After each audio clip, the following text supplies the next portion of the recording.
Hello friends, today we are going to see the sine bar, which is an angular measuring instrument. In that we'll cover the introduction to the sine bar, construction, then the principle of sine bar, and last we'll cover the use of sine bar.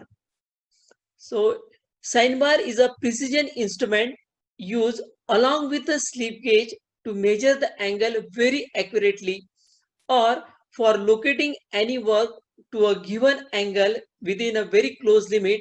Means in this case, if you see in this diagram, okay, or in this setup, so sine bar itself is not a complete measuring instrument, and other datum such as we have to use the surface plate and the auxiliary equipment, slip gauge, and indicating device such as dial gauge to make the measurements. So then only it is possible to measure the angle by using a sine bar. Then the construction of a sine bar. Uh, this is actually the steel beam, or you can say the steel bar, which consists of two rollers there. Then there are two end faces of that sine bar. This is the upper surface or face of the sine bar and the relief hole. Now this sine bar is made up of high carbon, high chromium steel, and it is a hardened steel beam. You can see this is a steel beam there. Okay, uh, which is mounted on the two cylinders, or we can say the roller of equal diameter. Okay, and which is attached at the ends, and the two rollers are very accurate and highly precise. Then when we place the sine bar on the truly flat surface, the axes of the roller are parallel to each other, and they are also parallel to the datum surface. You can see this should be also parallel, okay, with respect to the upper surface. Then the distance between the axis of the two cylinder is exactly 100 or a 200 or a 300 mm. Means the standard sine bars are available. Okay, so as per the requirement we can buy that sine bar. Means that center distance between the ruler, which is always represented by L. Okay, means L is always known to you. Then, so again one more thing, you can see here there is a relief hole.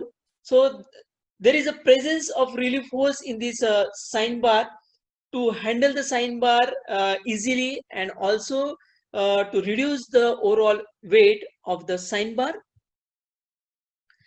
Now all the surfaces, working surfaces, means this is a working surface, as well as these cylindrical surfaces of the roller are finished to a surface finish of 0.2 micron RA value. Okay, so it is highly finished. Now depending upon the accuracy of the center distance, the sine bar has been classified into two groups. One is the grade A and other one is the grade B.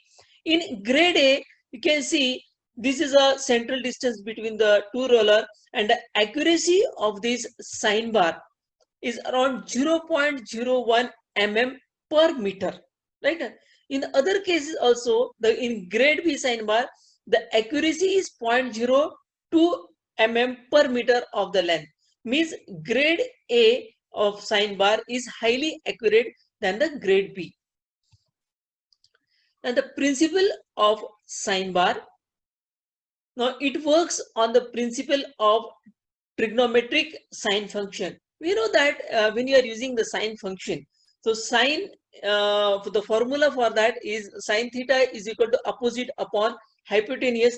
Here you can see this is how we are placing the roller, one roller on the surface plate. I will show you that to measure the angle of a given specimen, or even you can say the given component, at that time the one roller of the sine bar is placed on the surface plate and the other one is placed on the slip gauge here, right?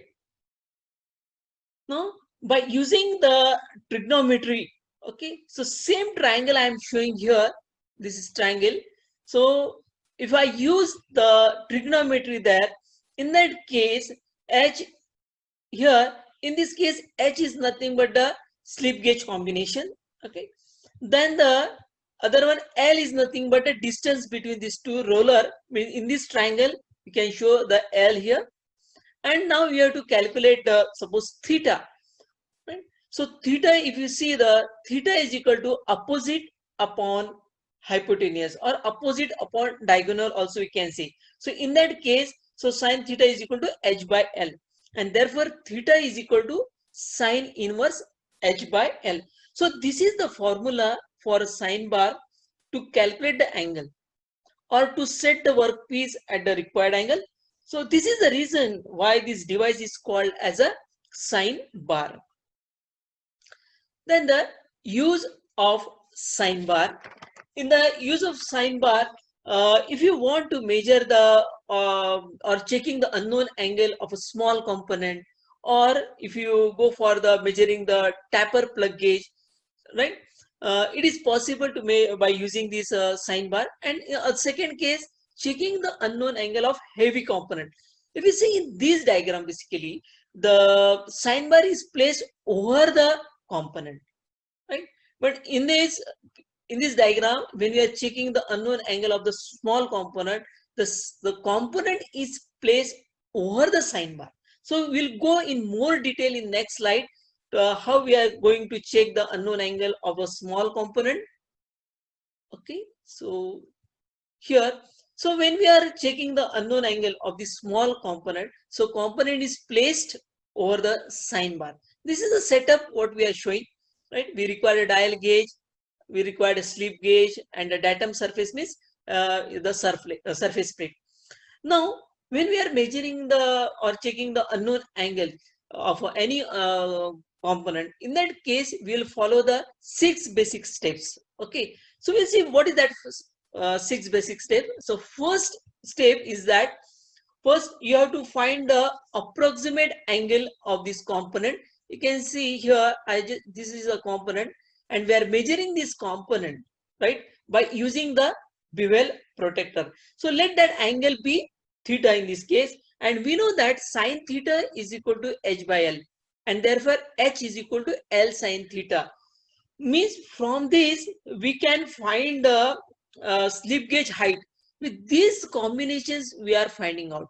So h has to be calculated. L is already known to you, because if you are using a standard sine bar like 100 mm or 200 or 300, in that case L is already known to you. So from that we can calculate the h now. So you have got this combination. Now what will be the second step here? In the second step, now one of the roller, right, one of the roller of the sine bar will rest on the surface plate.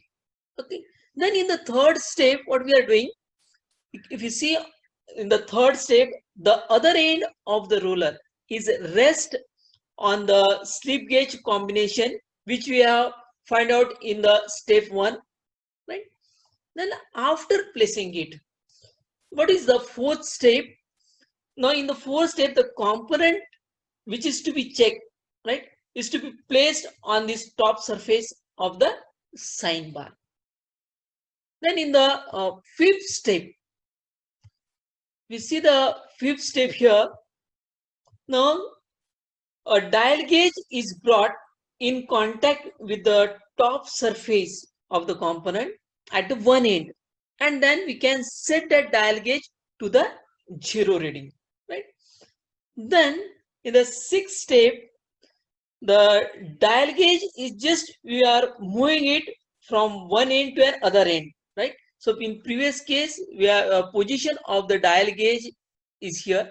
Now we are just moving it over the component. You can see. So when we are moving it to the other end of the component in a straight line.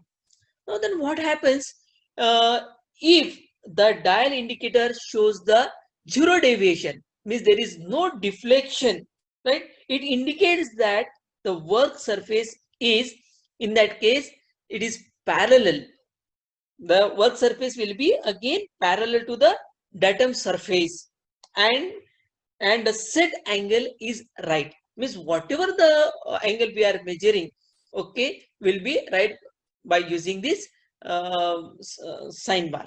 Now in second case, if the question arises, if the dial indicator now shows the deviation, right, in this case you can observe that there is the pointer shows the deflection, I mean there is somewhat deviation in that. In that case, the new slip gauge combination has to be, you have to made, right? And that new slip combinations, when we are making it, in that case you can see the actual angle calculating using the height of the slip gauge, means sine theta is equal to h dash upon l. This h dash, it indicates that it is a new combination of the slip gauges, means uh, till when we are always making the combination till the dial indicator shows the zero reading, means the surface of the component should be always parallel with respect to the datum surface. So in this way we can check the angle of a component by using a sign bar. So thank you friend.